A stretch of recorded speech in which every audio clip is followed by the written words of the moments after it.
nós temos que imaginar o seguinte: falar a palavra governança, a gente tem que pensar, em primeiro lugar, qual é a instância de governança que a gente está falando. Porque nós temos 3 instâncias: a governança do global, a governança dos estados, nação, e a governança corporativa.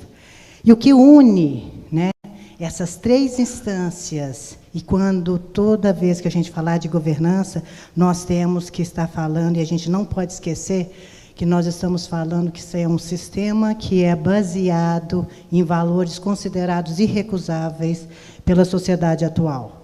Falar em governança, você está falando juntos, né, em 4 valores: compliance, transparência, prestação responsável de contas, e o assunto maior da casa aqui, de vocês aqui, que é equidade, a questão da justiça, do senso de justiça.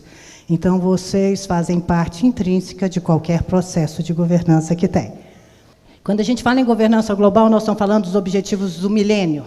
São 17 atuais que estão sendo trabalhados, e aqui tem muita coisa a ver, né, sobre a questão da água, ideologia de gênero, a questão da imigração, tudo aquilo que diz respeito aos 8 bilhões. É a sociedade civil planetária se organizando através de FMI e OCDE, né, e direcionando questões que são caras a toda a sociedade planetária que está aí, né. Aqui a gente chama atenção, né, por 2 pontos, né, interessantes, quando a gente pensa empresas e governança corporativa. E por que a gente coloca isso? Quando a gente pensa, por exemplo, na missão e na visão de uma Toyota atualmente, empresa, né? Toyota, hoje uma Toyota, ela tem como visão liderar o processo da mobilidade urbana do planeta. O que me chamou uma atenção, e é por isso que eu falo aqui, eu chamo a atenção pelos 5, ali, que é a ideologia de gênero.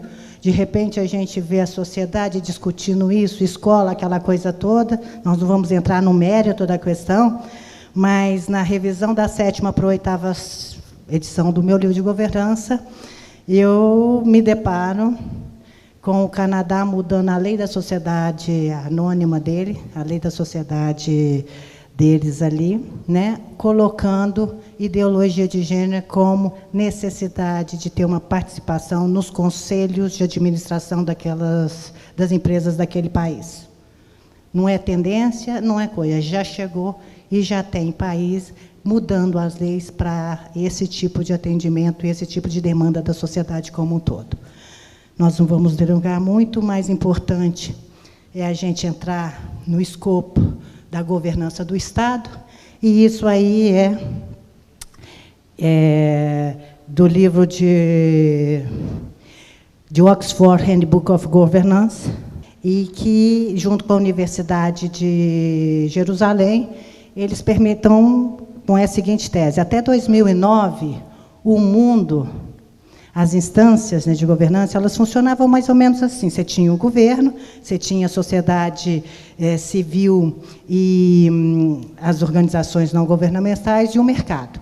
E até 2009, a gente tinha uma dinâmica de desenvolvimento entre essas 3 instâncias independentes. Elas tinham ali uma interface muito grande, né, mas de uma forma diferente, como eles falam ali, uma governança como um bom governo, cada um na sua, conversando, interagindo normalmente, mas sem perder as características. A partir de 2009, o que é que nós percebemos? Que nós temos um processo de governo muito mais ligado e interdependente com a sociedade civil e as organizações não governamentais. E a gente sente uma parte aqui como um descolamento do mercado e das empresas.